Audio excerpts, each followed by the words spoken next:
There were giants on the earth in those days, and also after that, when the sons of God came unto the daughters of men, and they bare children to them. The same became mighty men which were of old, men of renown.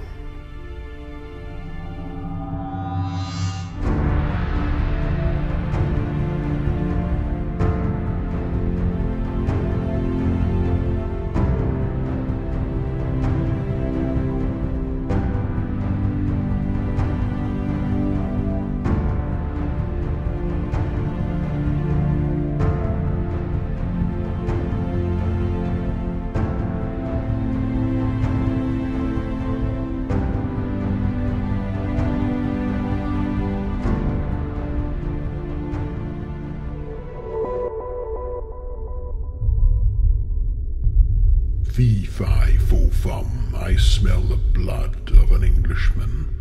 Be he alive or be he dead, I'll grind his bones to make my bread.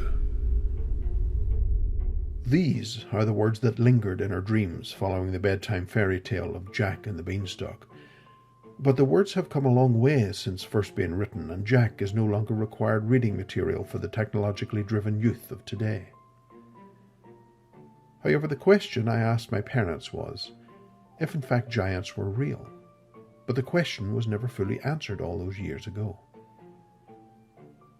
The opening words taken from Genesis, "There were giants on the earth in those days," would suggest this phenomenon is age-old. But on deeper analysis, things are not as they first seemed, or dictated to us from the pulpit. In the original texts, it read, "The Nephilim were on the earth in those days, and also after that." The Christian scribes mistranslated Nephilim to mean giants. However, its correct use actually refers to those that came down. Some suggested they came from another planet or reality, but there are more reasonable suggestions being put forward. It is quite possible that those that came down had fallen from Greece. If places such as Karsak, which later had its name changed to Eden, were placed in the eastern Taurus Mountains and Armenian highlands, it is more probable that those people known as the Nephilim were wise men who, for whatever reason, got kicked out of their own habitats in the mountains. Now, with the green behind my ears beginning to turn brown in the approach of my autumn years, I find myself asking the question as to whether giants ever truly did exist, or was it simply myth? However, to do this, I had to get off my backside and seek the answers myself. A common theme within the world of mythology is the recurrent accounts of giants. Our bookshelves could easily be filled with the numerous and allegedly honest accounts of people that have supposedly unearthed the remains of giants, only to have the bones confiscated or any trace of possible evidence disappearing before being presented to the population as a whole. There are accounts that can cast shadows of doubt that these are just mere fairy tales. For instance, in 1613, workmen working near the castle of Charmont, near Saint-Ouen, discovered an arrangement of large bones inside a sand pit. Nearly 18 feet down, they discovered a brick tomb that measured over 30 feet long and 20 feet wide. Inside the tomb lay an enormous skeleton that was over 25 feet in length. An inscription on the outside of the tomb read, "Teutobonctus Rex." Other artifacts found around the tomb also included medals and coins, and they concluded that they had uncovered the tomb of Teutobonctus, the giant king of the Cimbri. The bones were allegedly identified and attested to by Dr. Morriser, a local surgeon. However, as with many of these stories surrounding the tall tales of giants and their discovered remains, the truth can often be hidden amongst the deception. It was only a matter of time before evidence was revealed that Morriser had paid heavy coin and purchased the various sized bones from the workmen who made the discovery in the pit. His office must have looked like a Peruvian fake ancient alien production line.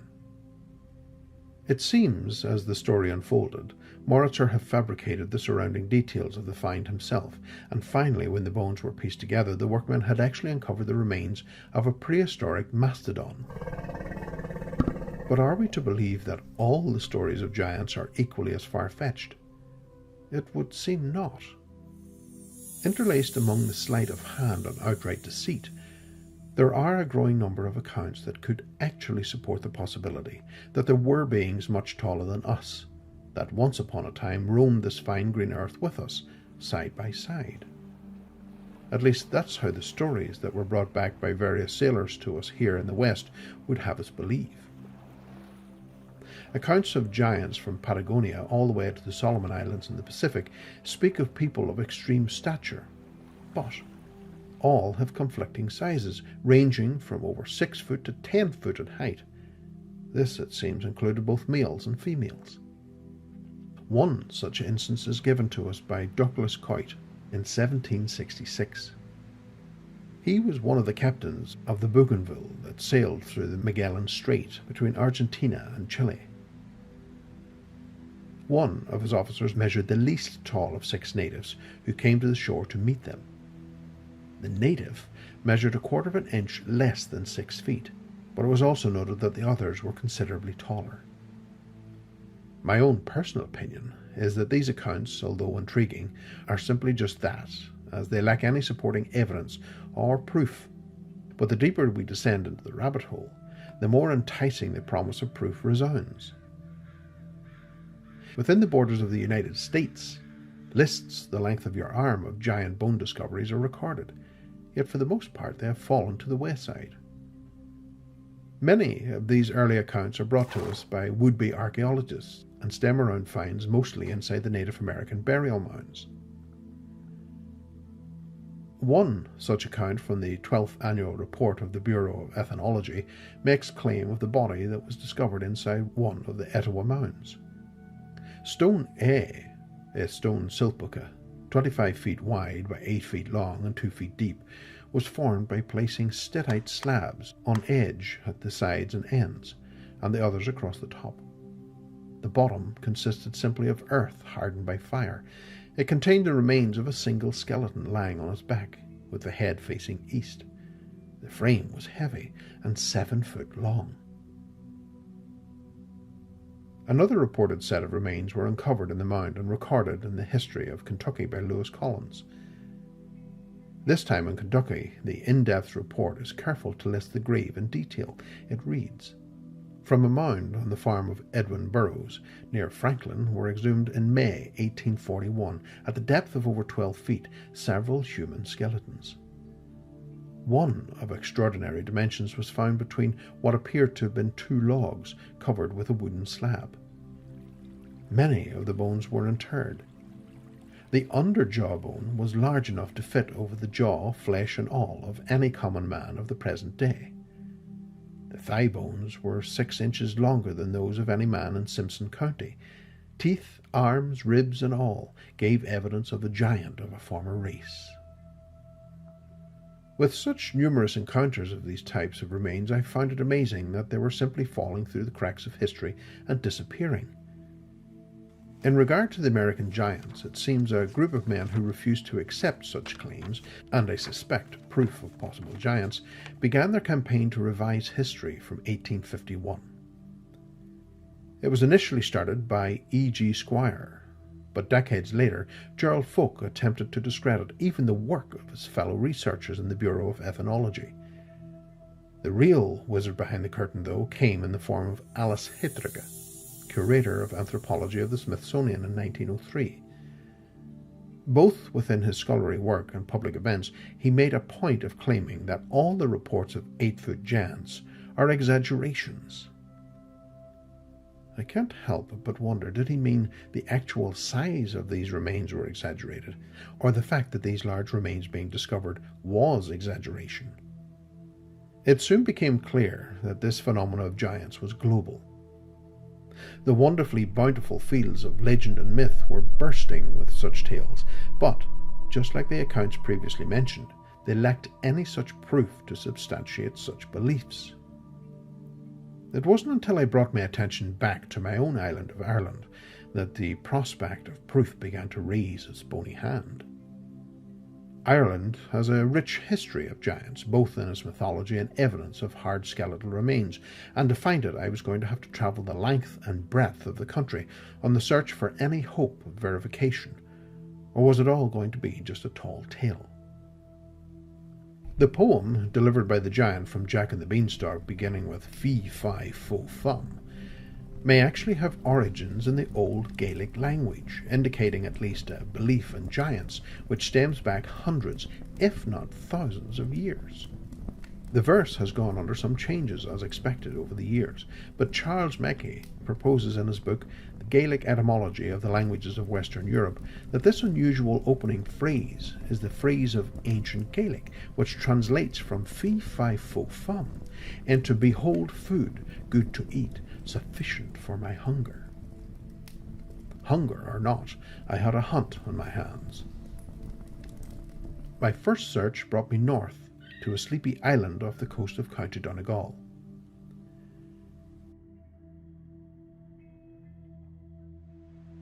It was on this beach, back in 1954, that a couple of council workers uncovered the remains of what could only be described as a giant. It seems the body may have been washed up and lodged in the sand, and some preliminary dates would suggest this happened around 500 years ago.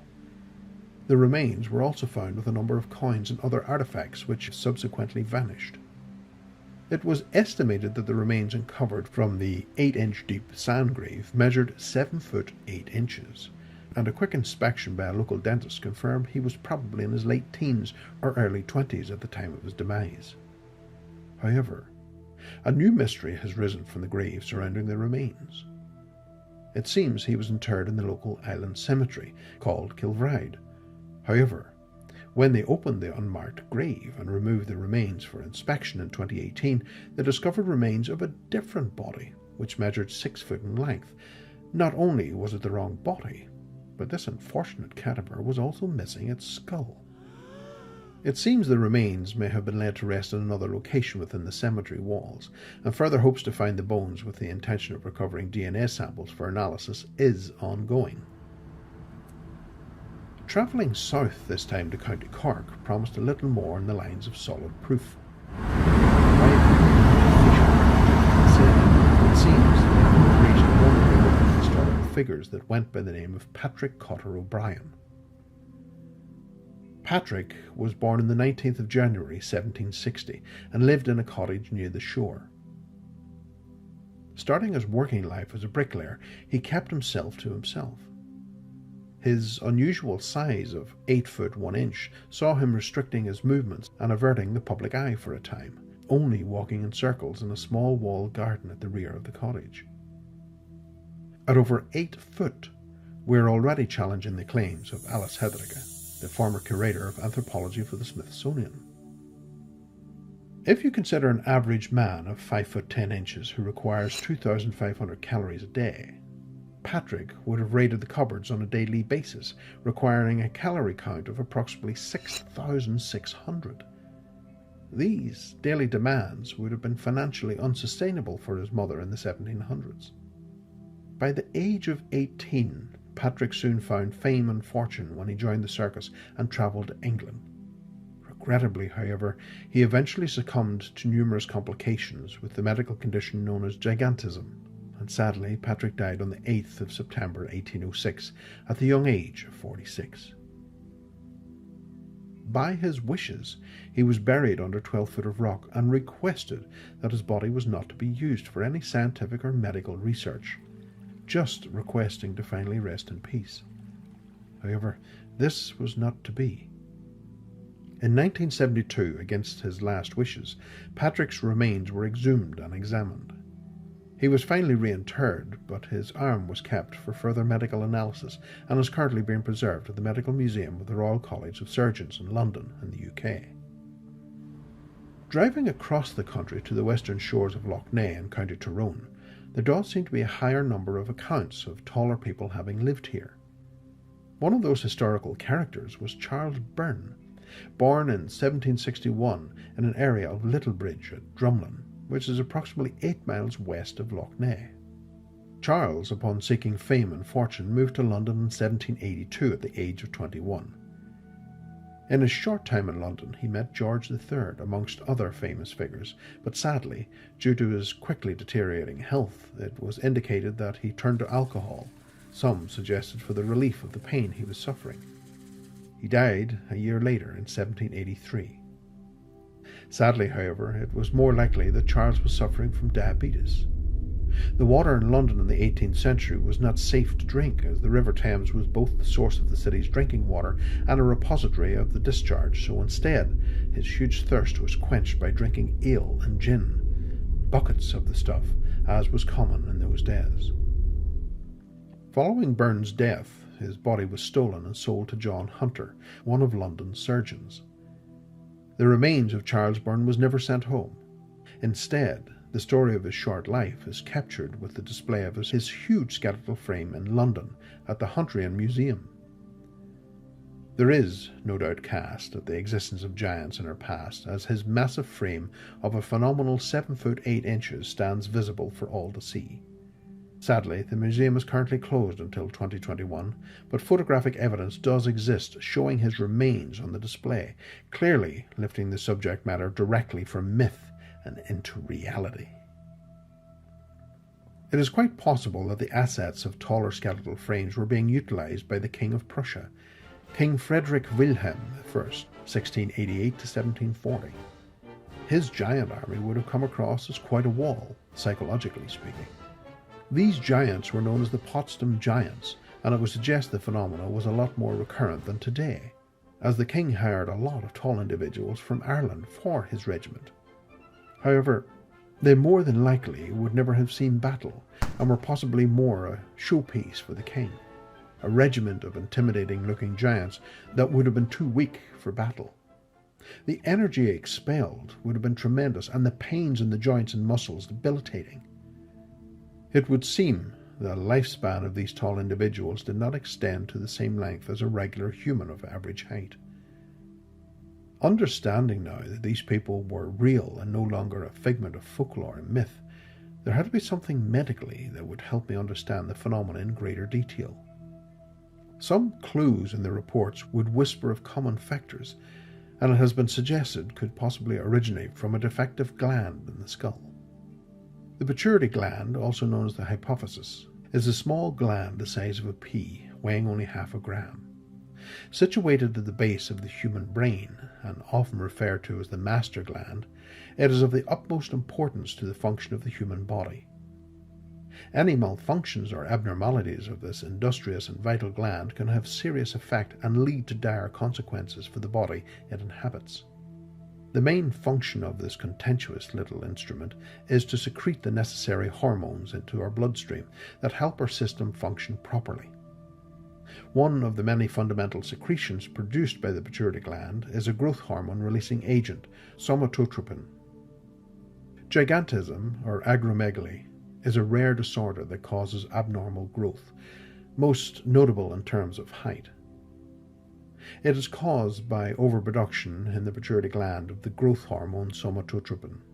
And for the unfortunate sufferers of this condition, the lifespan of pituitary giants was normally shorter due to a greater vulnerability to infections and constant metabolic malfunctions. Most often, the disorder causes the acceleration and overgrowth of the bones and the cartilage, and it stands to reason that those affected would suffer tremendous pain and make every movement for them a very arduous and distressing task. The first formal reports of gigantism date back to over a century ago, and the medical term acromegaly was officially reported and titled by Pierre Marie in 1886. Although this term had not been used previous, there have been numerous documented entries of patients with gigantism much earlier in medical history. The first academic account of the affliction are of Baptiste and Antoine Hugo at the beginning of the 20th century. The records report their heights at 7 foot 5 inches and 7 foot 3 inches, and along with the symptoms of hypogonadism, the underproduction of the hormone testosterone, and prognathism, a protrusion of the lower jaw, it was revealed after Antoine's post-mortem exam that he had enlarged internal organs and osteoporosis. Baptiste died at the young age of 27, while Antoine lived until he was 40. Recent studies of this rare medical condition uncovered a unique gene abnormality in the people from East Tyrone and South Derry in Northern Ireland, which would certainly tie in with accounts of the previously mentioned Charles Byrne. Also, the areas surrounding Dungannon, Coal Island, Cookstown and Macrofelt are of particular interest, as a number of people from these areas have been diagnosed with symptoms similar to those of the condition. It has been identified that the former Mr. Byrne and those currently diagnosed from the area have a particular DNA mutation that caused their growth to be affected. This mutation of DNA can be genetically inherited. Luckily enough, thanks to modern medicine and early detection in infants, medication and hormone treatment can be used to reduce and control symptoms for anyone diagnosed in this day and age. And 80% of gigantism cases that are caused by the most common type of pituitary tumour can be cured with surgery.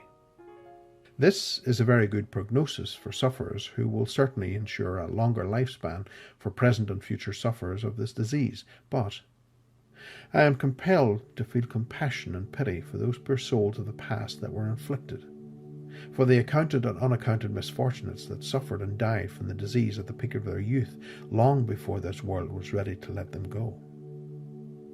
As I draw the line under the subject of Irish giants and stripped away the myth from fact, I am left contemplating on the old stories of giants and how they were no doubt wrongly depicted. The stories of old have characterized them in the light which has delivered them a great injustice. Currently, in the USA, Ukrainian-born Igor Vovkovinsky is the tallest person living in the United States. It was also revealed Vovkovinsky also has a tumour pressing on his pituitary gland, causing the release of excessive amounts of growth hormone into his body. In the heartbreaking documentary filmed by 60 Minutes, Igor describes the price of his mighty overall height.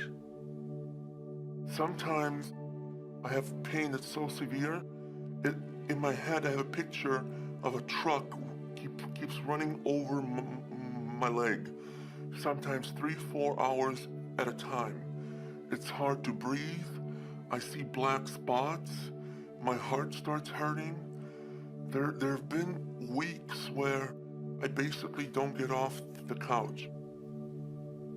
Knowing what we know now, if we consider the famous story of David and Goliath, we are reminded through artwork time and time again of a laughing giant challenging the meagre shepherd David.